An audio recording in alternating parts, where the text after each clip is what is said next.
I am carrying my brother-in-law's baby. It sounds crazy when I say it out loud.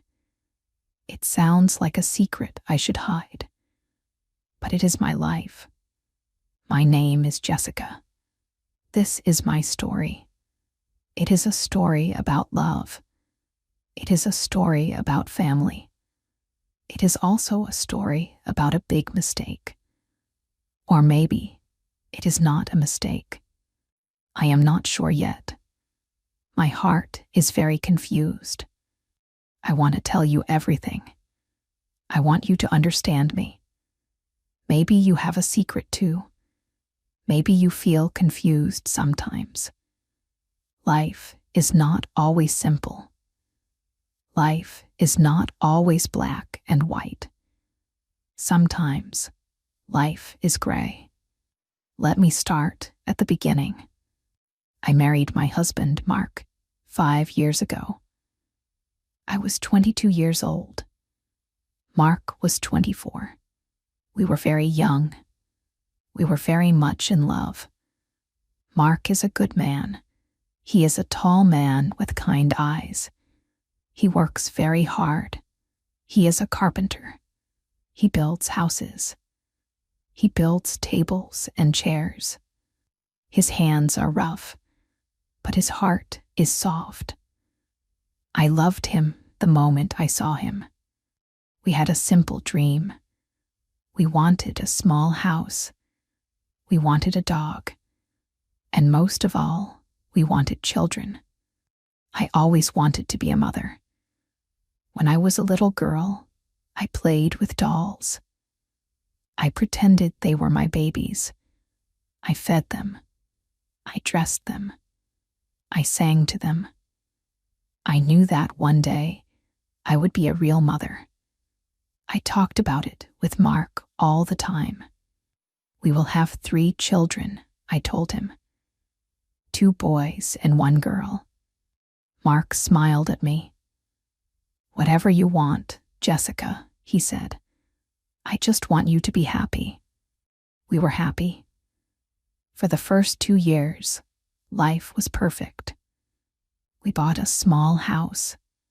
It was old, but Mark fixed it. He painted the walls yellow. He made a beautiful wooden crib for our future baby.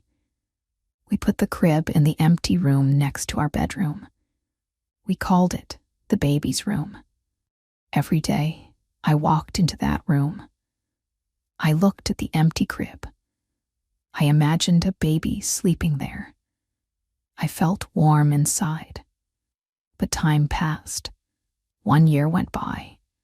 Then 2 years, then 3 years. I did not get pregnant. At first, we were not worried. It takes time, my mother said. Be patient. So we were patient. We waited. We tried. But nothing happened. Every month, I felt sad. Every month, I cried in the bathroom. Mark hugged me. Do not cry, Jessica, he said. It will happen soon. But it did not happen. Finally, we went to see a doctor. We went to a big hospital in the city. We did many tests. It was scary. I do not like hospitals. They are cold and white. The doctors were serious. We waited for the results for 2 weeks. Those 2 weeks were very long. I could not sleep. Mark was quiet. He held my hand, but his hand was shaking. Then the doctor called us into his office.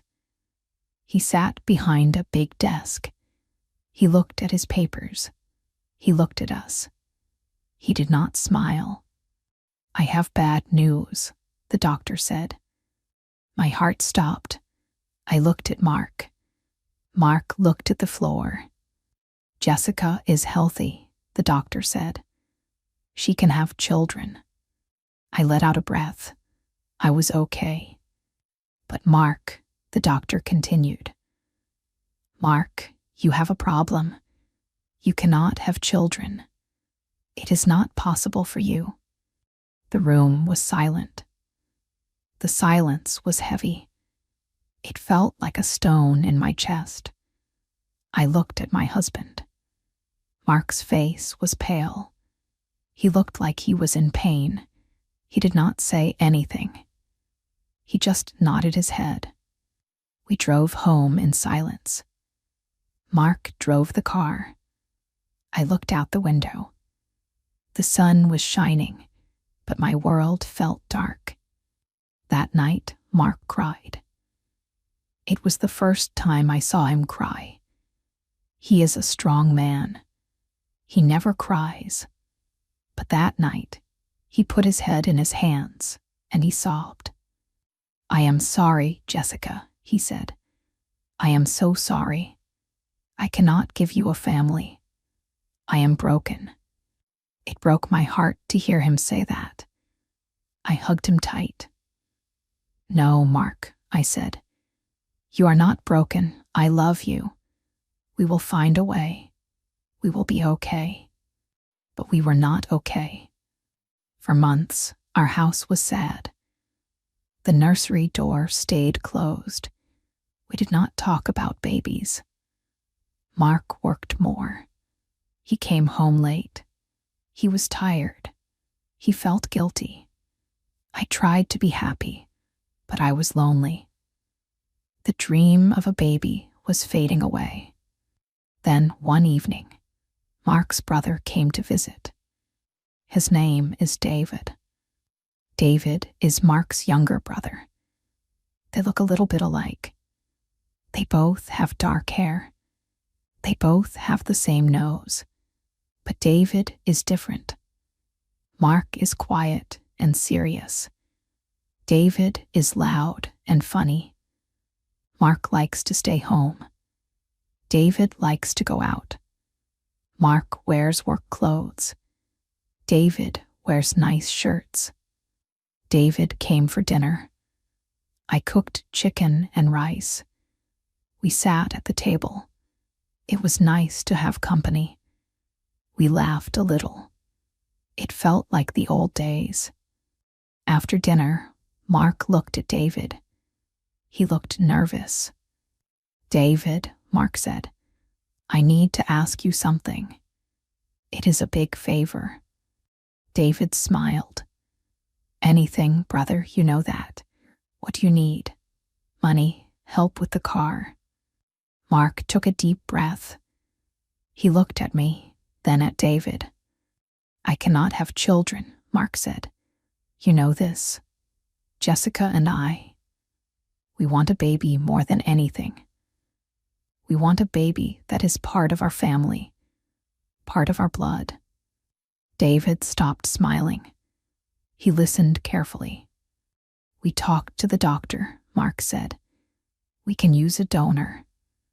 But I do not want a stranger. I want the baby to be like me. I want the baby to be a part of us." Mark paused. The room was very quiet. The clock on the wall went tick, tick, tick. "David," Mark said softly, "will you help us? Will you give us a baby?" I held my breath. I looked at David. His eyes were wide. He was shocked. He looked at Mark. Then he looked at me. I felt shy. My face felt hot. This was a very strange conversation. It was awkward. David was silent for a long time. Then he looked at his brother. He saw the pain in Mark's eyes. He saw the hope in my eyes. "Wow," David said. That is big." "I know," Mark said. "If you say no, I understand. It is a lot to ask." David took a sip of his water. He looked at the family photos on the wall. He looked at the empty high chair in the corner. "You are my brother," David said. "I love you. I hate to see you sad.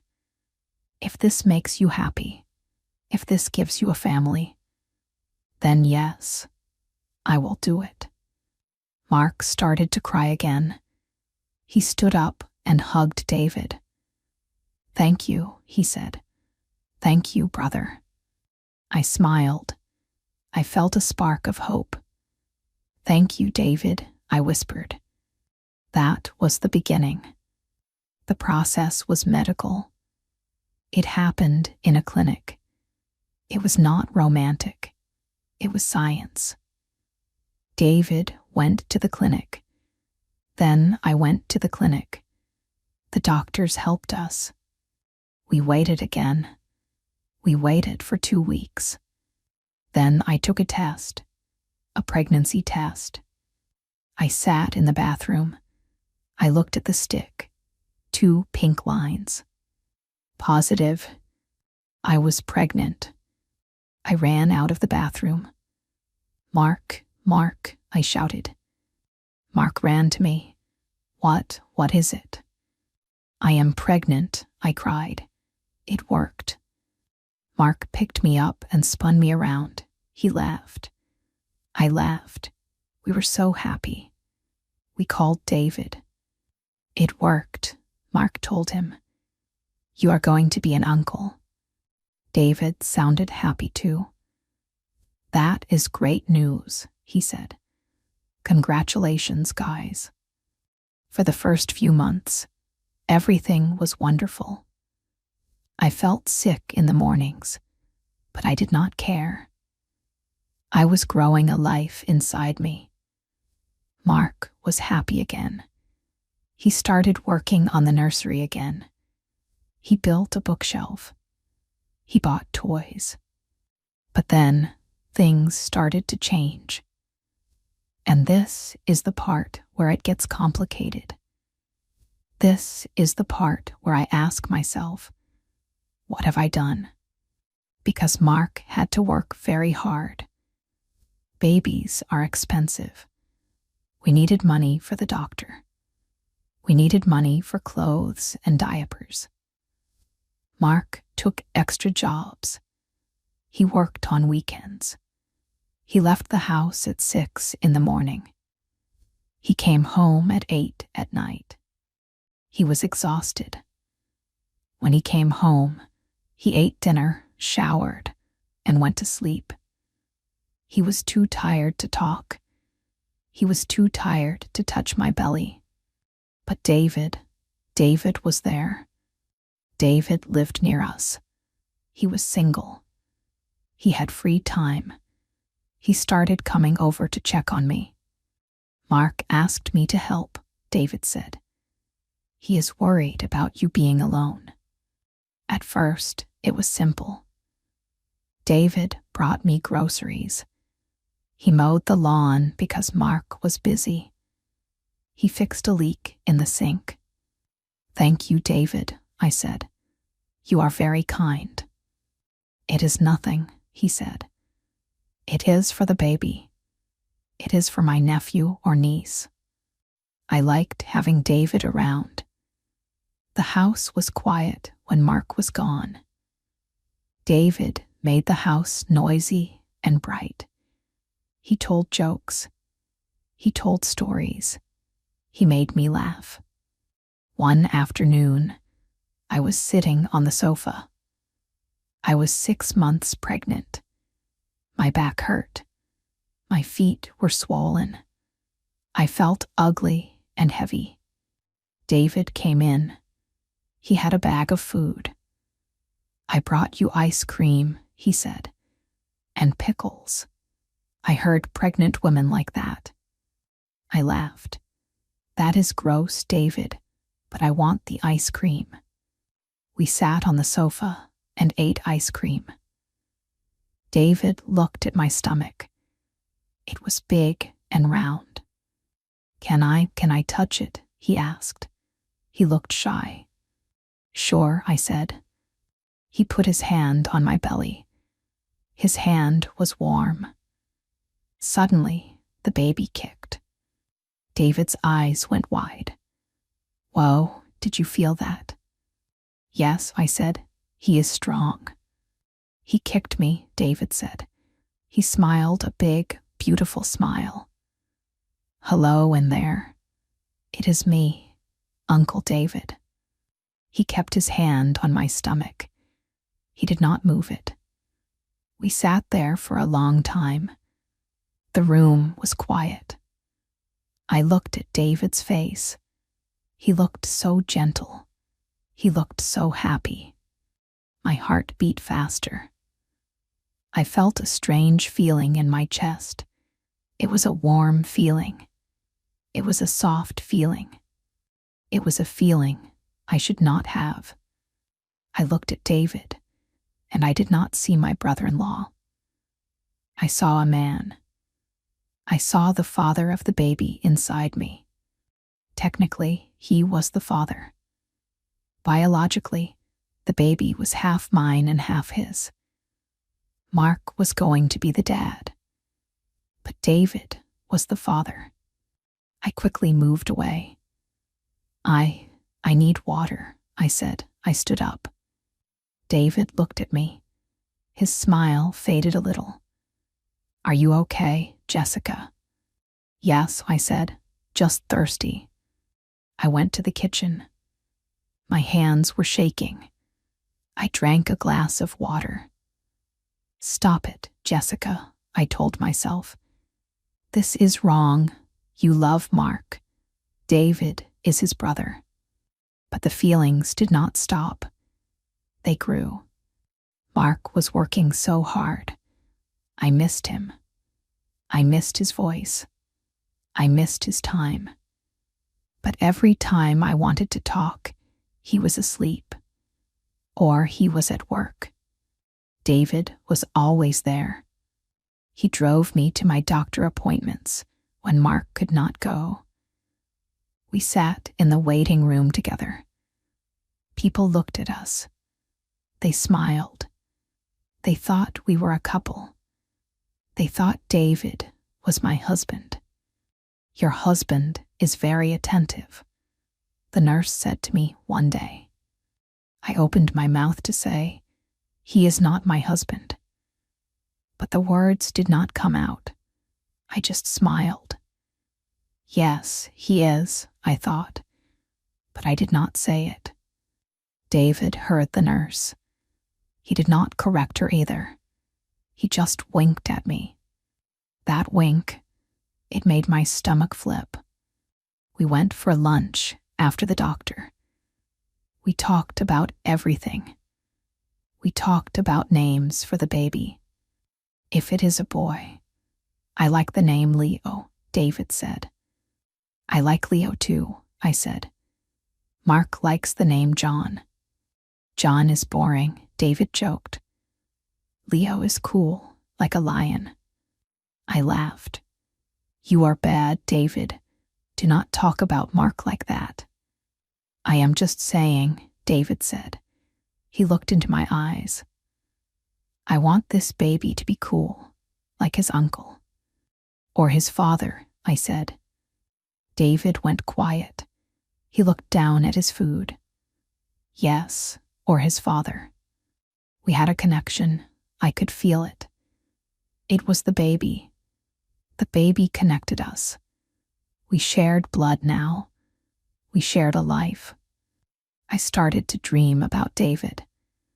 In my dreams, we were a family. David, me, and the baby. We lived in a house by the ocean. Mark was not there. When I woke up from these dreams, I felt terrible. I felt so guilty. I looked at Mark sleeping beside me. He looked so tired. He was doing everything for me. He was sacrificing his life for this baby. And here I was, dreaming about his brother. I am a bad person. That is what I thought. I am a terrible wife. One rainy afternoon, the electricity went out. It was a big storm. The house was dark. Mark was still at work. I was scared of the dark. I called Mark. When are you coming home? I asked. I cannot leave yet, Jessica, Mark said. The roads are bad. And I need to finish this job. I will be late. Use the flashlight. You will be fine. Okay, I said. I felt tears in my eyes. I felt abandoned. 10 minutes later, there was a knock on the door. It was David. He was wet from the rain. He held a bag of candles. I thought you might be scared, he said. I let him in. Thank you, David. We lit the candles in the living room. The light was soft and golden. It was romantic. It shouldn't be, but it was. We sat on the floor, on the rug. The thunder was loud outside, but inside it was warm. You look beautiful, Jessica, David said. I looked at him. The candlelight danced on his face. He was very handsome. David, don't, I whispered. Don't what? He asked. He moved closer. Don't tell the truth. You are glowing. Pregnancy suits you. I am huge, I said. I am fat. No, he said. You are perfect. He reached out and touched my face. His thumb brushed my cheek. My heart hammered in my chest. Boom, boom, boom. I wanted him to kiss me. I really did. In that moment, I forgot about Mark. I forgot about my marriage. I only felt the attraction. I only felt the closeness. He leaned in. His face was close to mine. I closed my eyes. Then the baby kicked. Hard, a big, strong kick. It startled me. My eyes snapped open. I put my hand on my stomach. The baby, Mark's baby, David's baby, our baby. I remembered Mark's face at the doctor's office. I remembered him crying. I remembered him saying, I just want you to be happy. Mark loved me so much. He asked his brother to help us because he loved me. He was working in the storm right now because he loved me. If I kissed David, I would destroy everything. I would break Mark's heart. I would break the family before it even started. I pulled back. I stood up quickly. No, I said. No, David, we can't. David looked at me. He looked confused. Then he looked ashamed. He stood up too. I am sorry, he said. I got carried away. The storm, the candles. You have to go, I said. My voice was shaking. Please, David, you have to go. Jessica, Please, I said, go. David nodded. He picked up his coat. He looked at me one last time with sad eyes. Then he walked out into the rain. I locked the door. I blew out the candles. I sat in the dark and cried. I cried for a long time. I cried because I felt guilty. I cried because I almost made a huge mistake. And I cried because part of me, a small, secret part of me, wanted him to stay. When Mark came home, it was late. He was wet and cold. He looked exhausted. Are you okay? He asked. I saw the candles. Did the power come back? Yes, I lied. I am fine. He came over and kissed my forehead. I missed you today, he said. I am sorry I work so much. I just want everything to be ready. I looked at his tired face. I saw the love there. It was a quiet love. It was a steady love. It was not exciting like David. It was not a spark. It was a fire that burns for a long time to keep you warm. I hugged him. I hugged him so tight. I love you, Mark, I said. I love you so much. I love you too, Jessica, he said. He rubbed my back. Only 1 more month. Then the baby will be here. Then I will take time off. We will be a family. Yes, I said, a family. The next month was hard. I stayed away from David. I did not answer his calls. When he came to the house, I was busy. I stayed in my room. Mark thought I was just tired. David understood. He gave me space. Finally, the day came. It was a Tuesday morning. I felt a pain, a sharp pain. Mark, I yelled, it is time. We rushed to the hospital. The pain was terrible. It hurt so much. I screamed. I cried. Mark was there. He held my hand. He wiped my forehead. You can do this, Jessica, he said. Breathe, just breathe. He did not leave my side. For hours, he was my rock. He was my strength. Then at 4:00 p.m., our son was born. He cried. It was a loud, beautiful cry. The doctor put him on my chest. He was small and wet and warm. He had dark hair. He had 10 tiny fingers and 10 tiny toes. I looked at him. I felt a love so big it exploded in my heart. Mark looked at him. Tears ran down his face. He is beautiful, Mark whispered. He is perfect. We named him Leo. Mark agreed to the name. He did not know David suggested it. He just liked the name. An hour later, there was a knock on the door. It was David. He stood in the doorway. He held a blue teddy bear. He looked at me. Then he looked at Mark. Then he looked at the baby. Mark smiled. Come in, Uncle David. Come meet your nephew. David walked in slowly. He looked nervous. He came to the side of the bed. He looked down at the baby. Leo opened his eyes. He had dark eyes, just like Mark, just like David. David reached out a finger. Leo grabbed it. Hi, Leo, David whispered. His voice cracked. I watched them. I watched Mark and David and Leo. I looked at David's face. I saw love there. But I also saw something else. I saw respect.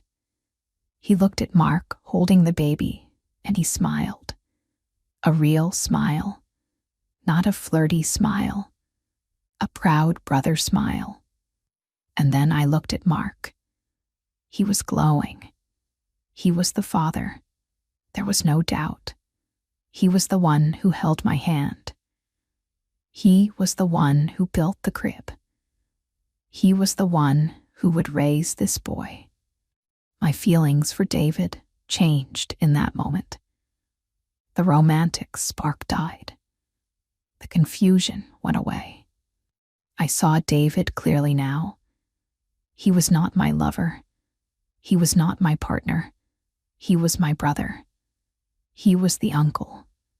He gave us a gift, a precious, amazing gift. But that was all. The baby did not belong to David. The baby belonged to us, to Mark and me. He looks like you, Mark, David said. Mark laughed. He has your chin, I think. No, David said. He stepped back. He is all you, brother. He is all you. David looked at me. Our eyes met. He nodded slightly.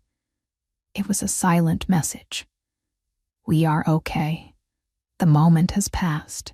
We are family. I smiled back. A calm, peaceful smile. Thank you, David, I said. Thank you for everything. Now Leo is 6 months old. Our house is not quiet anymore. It is full of noise. Crying, laughing, playing. Mark does not work as much. He stays home on weekends. He holds Leo all the time. He changes diapers. He feeds him. He is the best father in the world. David comes over on Sundays for dinner. He plays with Leo. He throws him in the air.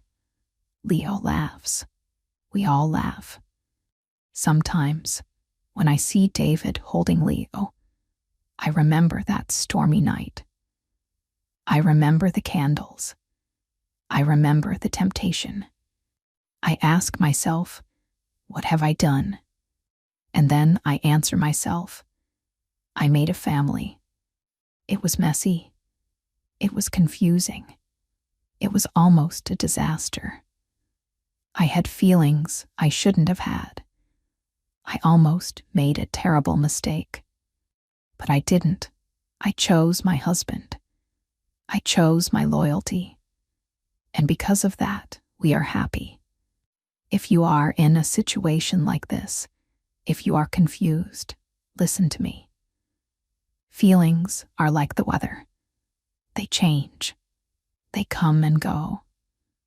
A storm can be exciting, but it can destroy your house. Love, real love, is the house. It protects you. It keeps you safe. Mark is my house. David was just a storm. I am glad the storm is over. I am glad the sun is shining. I look at my son, and I look at my husband, and I know I am exactly where I am supposed to be. My name is Jessica. I carried my brother-in-law's baby, but I gave birth to my husband's son. And that is the only truth that matters. You can get through hard times too. You can feel confused and still do the right thing.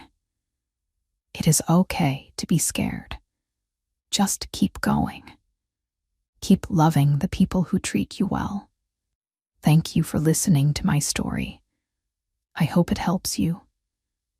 Life is a journey, and we are all just learning how to walk. Goodbye for now.